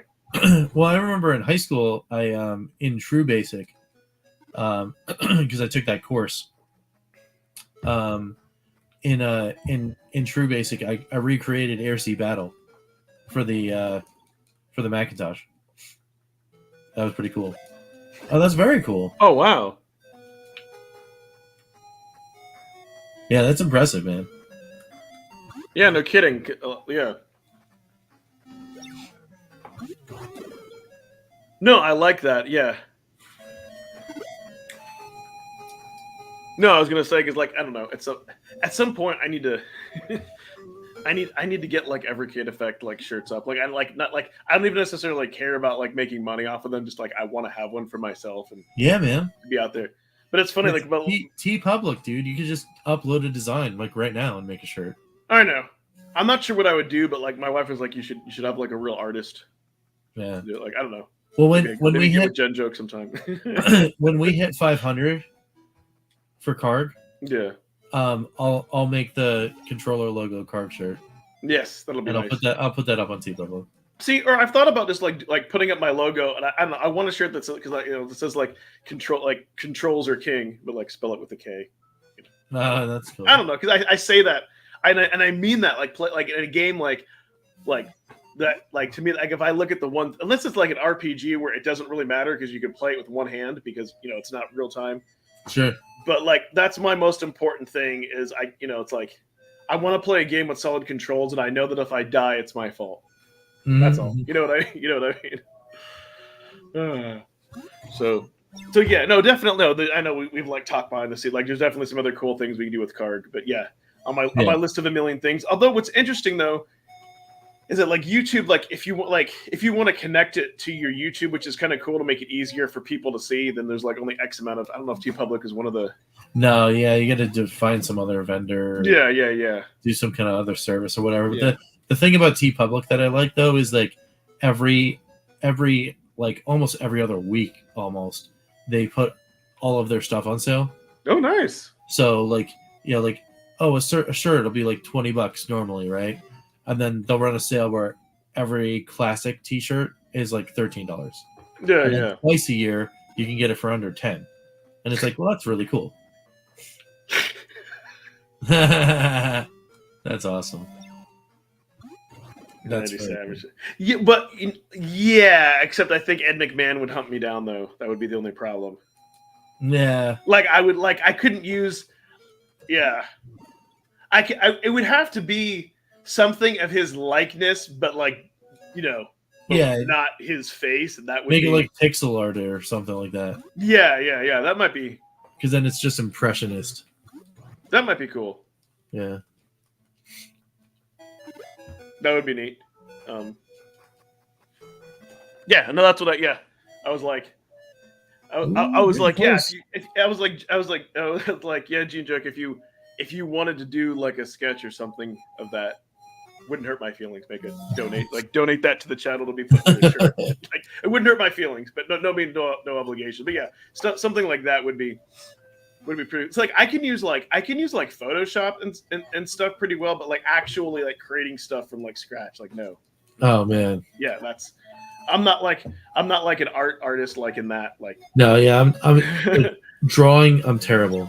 Yeah, exactly. Terrible. Like I could take things and that's what I mean. Like put them together or go into Photoshop and like clone things out, touch ups, select things, like use it like in an industrial aspect, but not, might give something a go. Yeah. Cool. Like I said, no pressure, but you revealed your secret talent. Yeah, No, dude, like that's very cool. Like that icon was that good. I thought that was like from some comic book or some video game or something. Like I didn't know, like or like I completely thought, I was like, oh, this must be like a favorite character from somewhere. Yeah. But it could very well be, because it is a favorite character from my own project. Yeah. It's very cool. Yeah. But yeah, see, lots of good stuff that came out here. But yeah, let's put it this way. I know it's like at some point, we have been busy with it. Like I know I keep saying, well, I think we'll both be back into doing this, but I will say for membership to this channel, like, yeah, Rich had like a really neat, cool idea that I don't think anybody else is doing. I don't want to spoil it. That would be like a lot of fun. Yeah, man. And the thing of it is, it's one of those things where like it's like perfectly fitting for this channel. You know what I mean? Yeah. Like technically, it's something we could do on our own channel, but it wouldn't be nearly as much fun, and it wouldn't have like. That's all I want to say. I don't want to spoil it. And hey, we're not too far away. Yeah. Like 460 something. Yeah. Almost 470. We're getting there.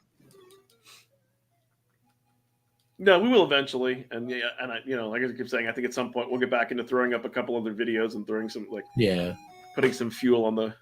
Well, and I think really what will happen is once something like that happens, you like reach a milestone like that. I think that's like the catalyst.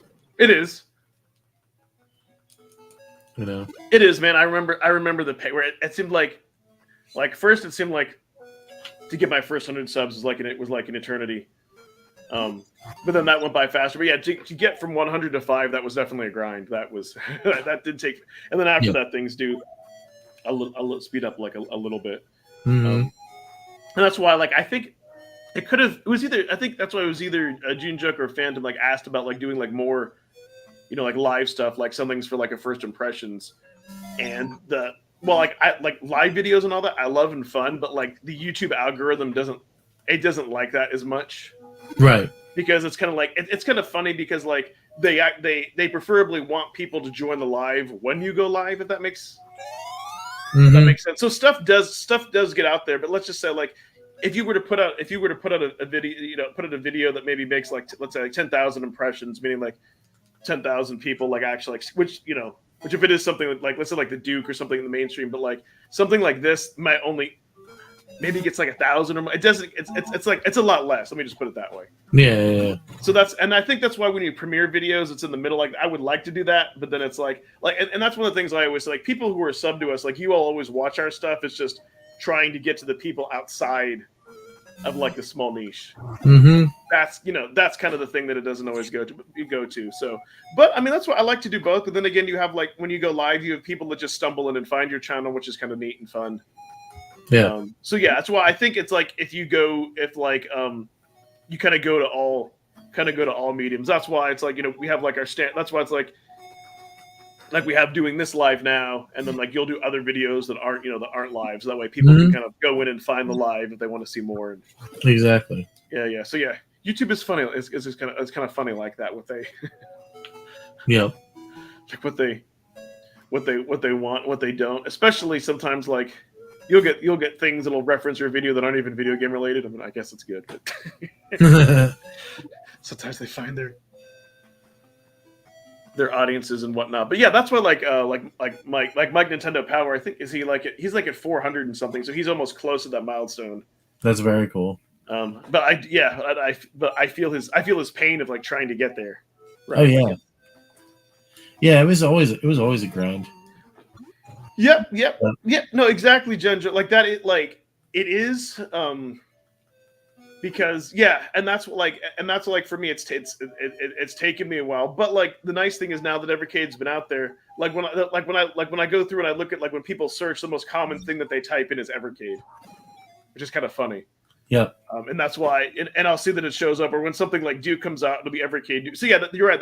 That's the blessing and the curse. Like when somebody's like looking for something for that niche, then yeah, you're likely to get like more views and show up. But when they're not, then it's how do you get out of that niche? And it's it's fun though, and that's what you try and do different things. So yeah, it's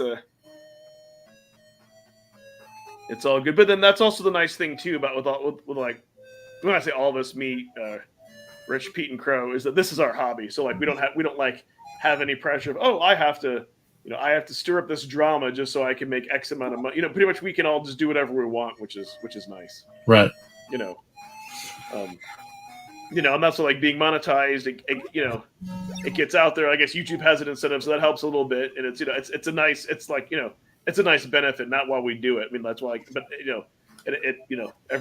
that's why I always say like every little bit with things like help. But I like that we're not under pressure. Like, oh my god, I got to make this thing to get like. Yeah. To get like 1 million views so I can feed my family and all that. It's for me, if anything, it's just like I like to get the views because I want the recognition and attention. I just want to be heard. Like, oh, okay, that's all. And then like the more comments and things, and that's why purposely. I moved it up a day to give me a little more time. That's why I like it to go live at midnight on Wednesday, because when I wake up, then I get to wake up with reactions and things and. Like during the day, if you're like having one of those like tough mid times of the week, it's nice to see people's comments and all right, and all of that. But yeah, YouTube is a fun weird. It's a fun weird thing, man. But at the same time though, like it's and I attribute this to Rich, Pete, and Crow, is that if you when you are in a niche with other people, you are more likely to get attention. Yeah. And that's what I mean. Like I do when I see people like starting out and struggling, let's say some people like maybe people only get like 5, 10, or 20 views. It's like, yeah, it's tough if you just throw out videos there where everybody can click. It's like, it's kind of like it's difficult to make people to click on your video. What are people looking? It's tough, but it's like it's awesome that it's rewarding to get to that point now where we that's why like I said we have people that view from different things. Yeah, tell me about it. So that's why I said I feel really lucky because I see that. But it's like if you don't have some form of like advertising, or awareness, or because then that really does help. And even now, like having Evercast on my channel really helps. Just like raise awareness and doing things like going live, all those things. But yeah, it is tough, and that's why I think of like how many people out there who make great videos that they're not getting the views just because people don't know, or because it's saturated. So yeah, that's kind of the nice thing about a niche is it can separate you, but then it can be difficult for people to find. Yep. Level 8, woohoo! Yes, we have hit level 8 in just over an hour. I think that's pretty good. That is definitely good for like putting a pin in.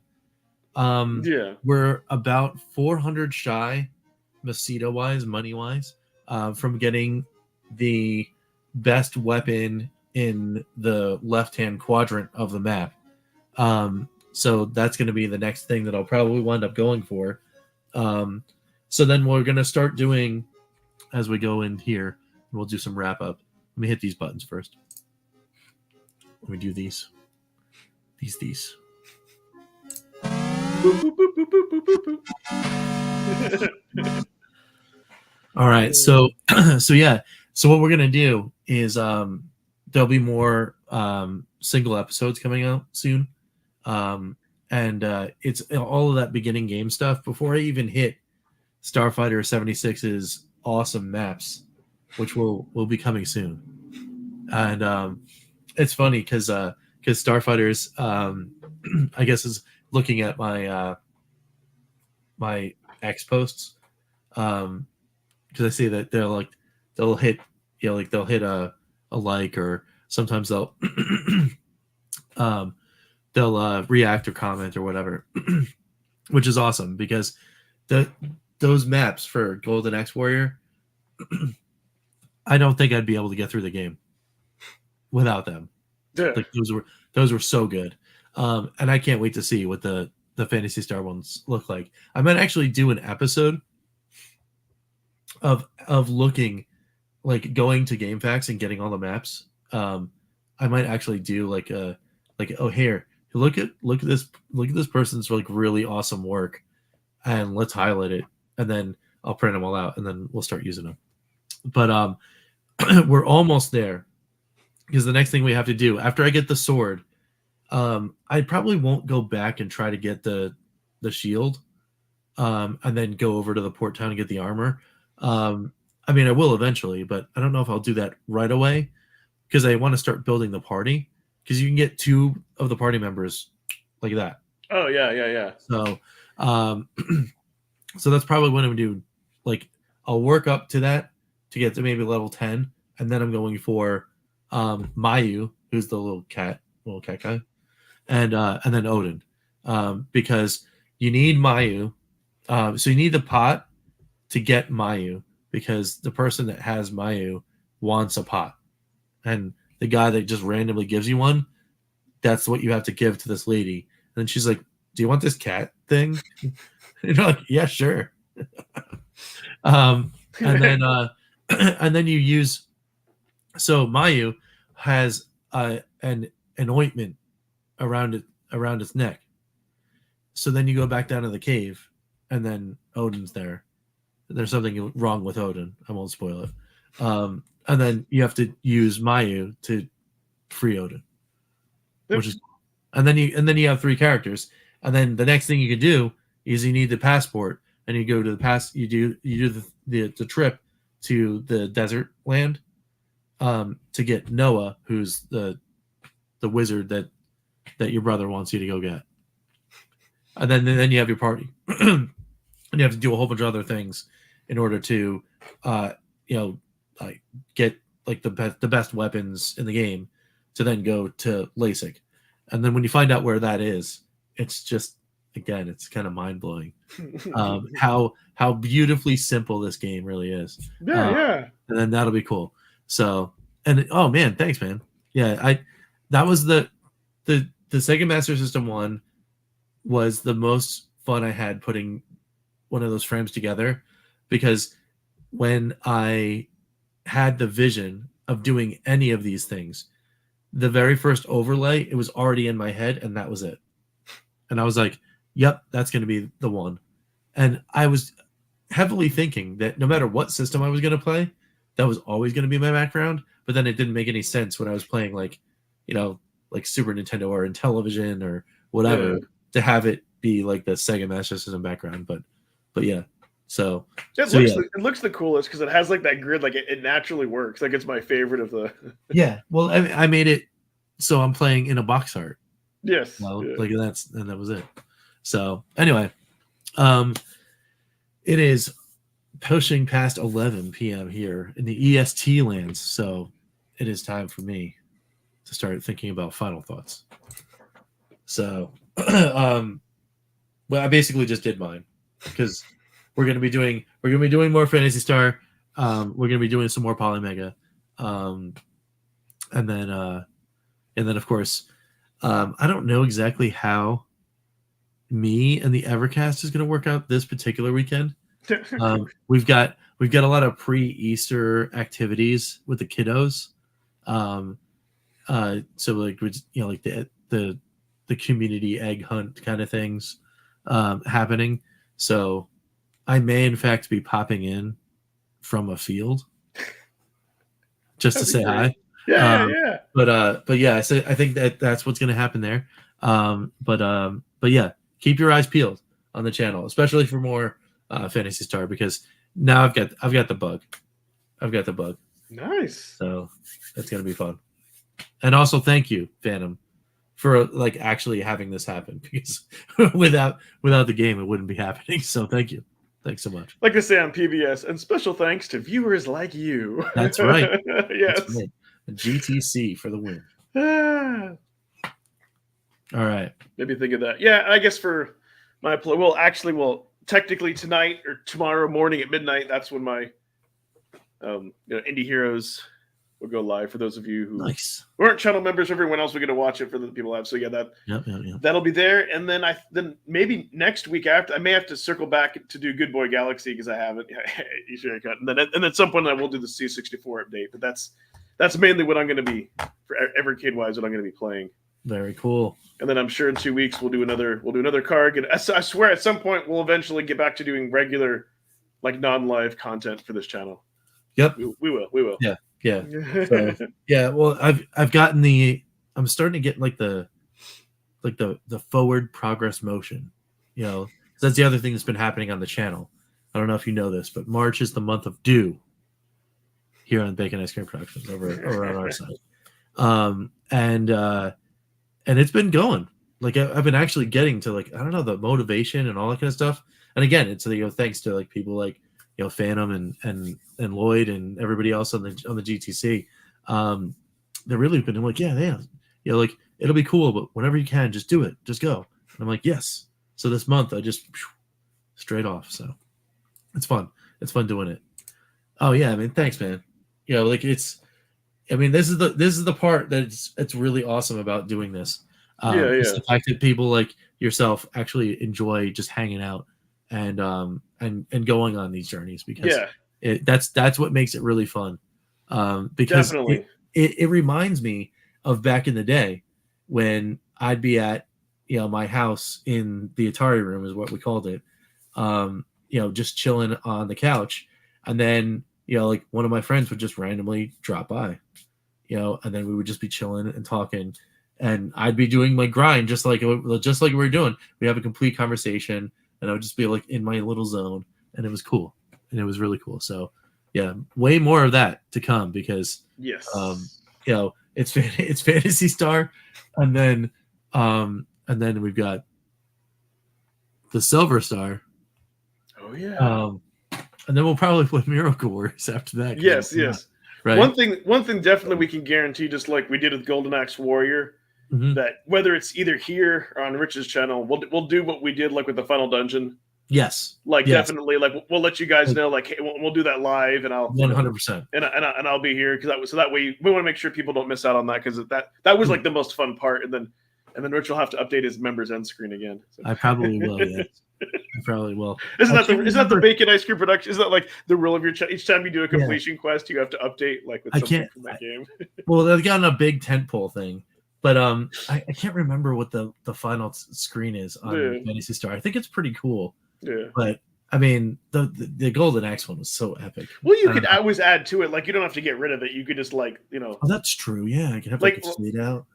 Like if the end screen, like if the time is like 30 seconds, then maybe you have like it split between the two. Like, as you add more games, just have them. Yeah.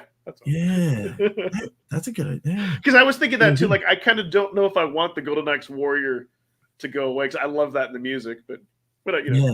Well, maybe the theme could always be there. Yeah. And then we could just every time we like finish one, we just start fading in and out. Yeah. Oh, that's I'm liking what you're putting down. Yeah, because then it's kind of a neat, because I would assume other people kind of when they when they see that, especially the channel members, and they can kind of reflect back, like, oh yeah, I was there. Yeah, exactly. So, all right, guys. Well, that about I think wraps it up, right? I think it does. All right, cool. So, so we will see you guys next time right here on Karg, also on the Evercast. Make sure you're going over there for the Evercast on Ed's channel at the Evercade Effect over here for more action on Phantasy Star over here and more things. So we'll see you guys next time. Thank you, Gene. Thank you, Phantom. Heck yeah. And we will see you guys next time. Peace. Calling all retro gamers. This concludes our broadcast day. Click.